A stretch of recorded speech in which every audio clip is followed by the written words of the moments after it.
ওদের খাবারের ব্যবস্থাটা করতে হবে, কারণ বাসায় আমাদের মা বোনেরা, স্ত্রী, সন্তান, তারা দেখা গেছে আমাদের খাবারের যেরকম অ্যারেঞ্জ করে।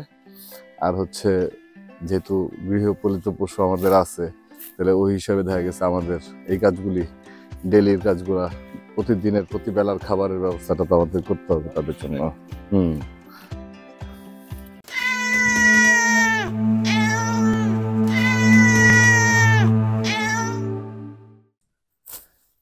তো জামাল ভাই, মানে ঝড় বৃষ্টি যাই হোক, কাজ করতেই হবে, তাই না? মানে অ্যাটলিস্ট এই খাবারটা জোগাড় করতে হবে। কাজের বাধ্য যাব। গরুর খাবার, যারা গরু পালে, ছাগল পালে, ভেড়া পালে, অগ খাওয়া প্রতিদিন কাটতেই হবে। ঝড় হোক, বৃষ্টি হোক, তুফান হোক, 1 ঘন্টা আগে পরে আইতেই হবে। তবে এই যে ঝড় বৃষ্টির সময়, এই জন্য কিন্তু মানে মাঠে কাজ করা নিষেধ, আসা ঠিক না। নিষেধ। সকাল দেখা গেছে ঝড় হইতেছে 2 ঘন্টা 3 ঘন্টা থামে না, অগ খাওয়ান তো দিতে হবে। সেরকম কি করা? হ্যাঁ, তখন অবশ্য মানে তাদের খাওয়ার কথা চিন্তা করা, জানের দিকে না, নিজের জানের দিকে আর তখন তাকানো হয় না। দেখা গেছে 1 ঘন্টা 2 ঘন্টা বসে রয়েছি, হ্যাঁ ঝড় হইতেছে, হ্যাঁ সন্দেহ জায়গা, ও তো ঘাস খায় দিতে হইব। হ্যাঁ। না দিলে তো ওরা বাড়ি চিল্লাইব খাবারের লেগে। আরেকটা কাছে হইলে তো আমি একটু ট্রাই করতে পারতাম না। আর কেটে গেলে না, দেখি আমি একটু ট্রাই করি।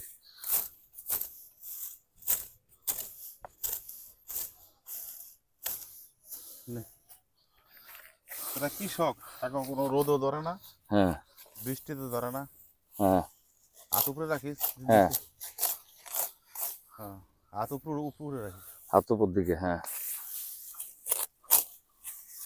কেটে দেবো। হ্যাঁ।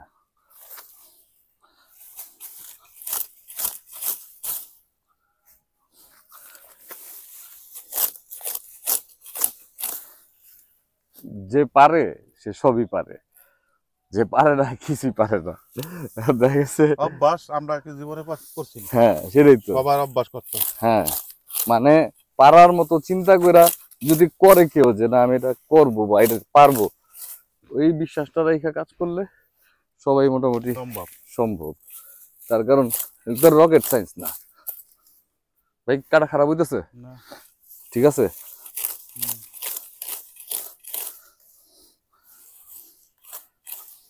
শুধু যে ধৈরা ধৈরা পচানো তা কিন্তু না বিষয়টা, এর মধ্যে আবার একটু মানে সিস্টেমও আছে, হিসাবও আছে। যেমন নইলে আপনার হাত কাটা যায়, আবার দেখা গেছে ধানের এই যে যেটা কাটতেছি ঘাস, এটার গোড়াটা দেখা গেছে আপনার থেকে যাবে, বিষয় আছে অনেকগুলা।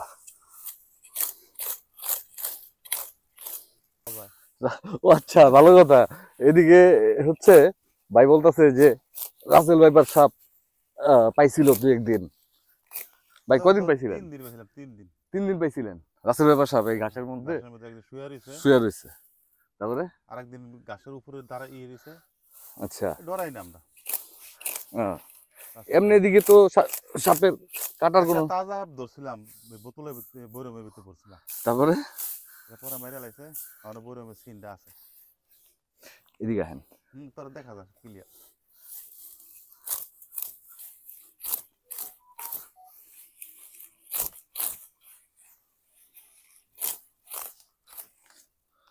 এরকম প্রতিদিন আইয়া কাটতে দিলে আমার উপকার হইব।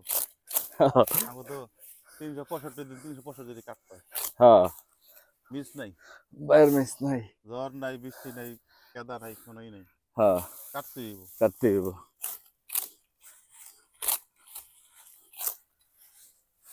গরু ছাগল ভেড়া ঘাস খাইবি।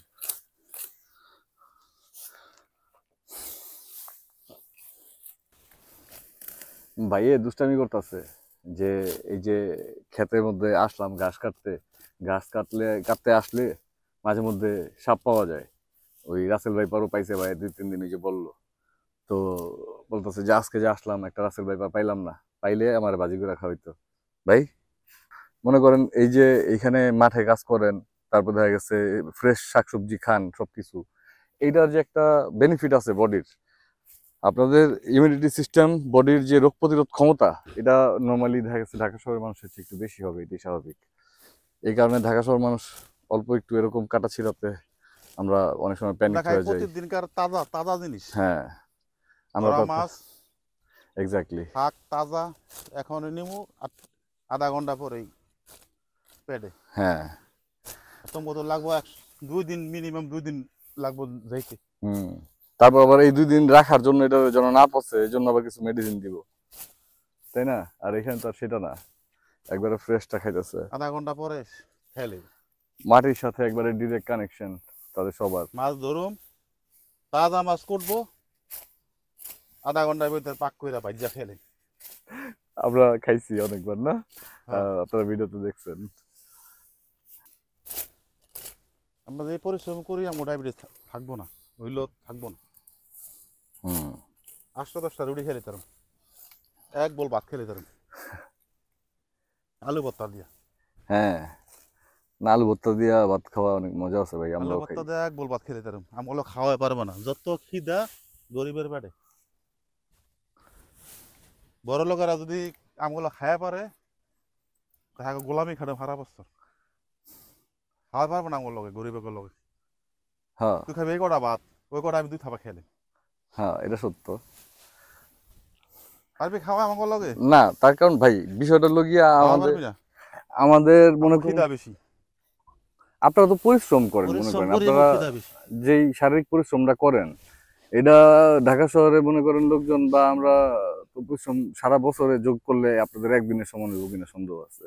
এই জন্য আবার কি করি আমরা অনেকে ওই যে জিমে ভর্তি হয়ে দেখা গেছে আমরা ওই পরিশ্রমটা করার চেষ্টা করি, জিমে ভর্তি অথবা দেখা গেছে ঘরে ফ্রি হ্যান্ড করি অনেকে, সেটাই। আমার লগে একজন আছে 40টা রুটি খেলে। 40টা রুটি? হ্যাঁ। মানুষ 40টা রুটি না, খেলাইবো। মানুষ না অন্য কিছু? দেখো ওটা প্লাস্টিক বল আছে না, হ্যাঁ, এক বোল খিচুড়ি খেয়ে লিব, গরম মাশাআল্লাহ ফুয়া ফুয়া খেয়ে লিব। মাশাআল্লাহ। খাওয়াই পারবা না গরিবের লগে। হুম। 2 মিনিট একটা পূজা একলা উঠে হালায়। বুফে খাইতে গেলে আপনার ঘরে লয়ে যাওয়ার দরকার ভাই। 1.5 মিনিট একটা পূজা একলা উঠে হালাবে, একলা। ভালো কথা কইছেন। মনে করেন বুফে খাইতে গেলে মনে করেন যে এই যে একটা পূজা তুমি একলা উঠাও তো, না না, জীবনও আমি পারবো না। আমি 1.5 মন ওজন দিব মাশাআল্লাহ, একলা উঠা লাগছি। 1.5 মণ হবে এটার ওজন, একাই না, ভাই উড়া ফেলাইছে। শুধু একবারে রয়েছে যে পারবো তা না, এখন আবার কাঁচি হাতে লইব, যে কাঁচি খাইতে রাখছে না এটার আবার হাতে নিব এই যে। না। যাওয়া লাগবে। রোদে গাম, রোদে গামছা আমার গাম নেই। হ্যাঁ, এই রোদে আমি ঘামছি কিন্তু ভাইয়ের ঘাম নেই, বাইরে বুঝে দিতেছে। এই যে আমরা নিচের থেকে এই যে উঁচা দিয়ে উঠতেছি, এই যে ভুট্টা ক্ষেত, তো এই ভুট্টা ক্ষেতের মধ্যে ভিতর দিকে ওই যে ঘাস দেখা যাচ্ছে অনেক না, এই যে ঘাস। তো এখানে দেখেন কিছু ঘাস দেখাচ্ছি, দেখছেন ঘাস সাদা সাদা হয়ে গেছে, মানে এই ক্ষেতের মধ্যে ঘাসের জন্য ওই যে ওষুধ ছিটানো হয়েছে। তো ভিতরে যত ঘাস আছে এই ঘাসগুলি আর একটাও থাকবে না, শুধু ঘাসগুলি মারা যাবে, আর মূল যেই গাছ এই গাছ থেকে যাবে, আর এই যে ঘাস এই ঘাস সব মারা যাবে। মানে এটা হচ্ছে টার্গেট কিলিং সিস্টেম আর কি। এই মেডিসিনটার বিষয়টা এরকম যে মূল যে ফসল এই ফসলটা নষ্ট হয় না, কিন্তু এটা যে আগাছা এই আগাছাগুলি মরে যাবে, আগাছাগুলি থাকবে না। মানে সে এই ওষুধটা বুঝতে পারে যে কোনটা মূল ফসল আর কোনটা আগাছা, মূল ফসলটা রাইখা আগাছা যা আছে সব মেরে ফেলবে। বিশাল ব্যাপার।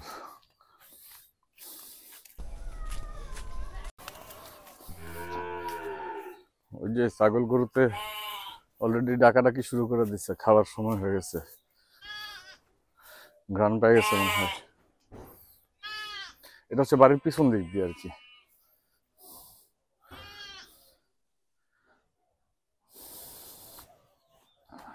গাছগুলি এনে রাখছে। ভাই ভিতরে কি আছে দেখি, চলেন খুইলা দেন দেখি। ছাগল বেড়া আছে।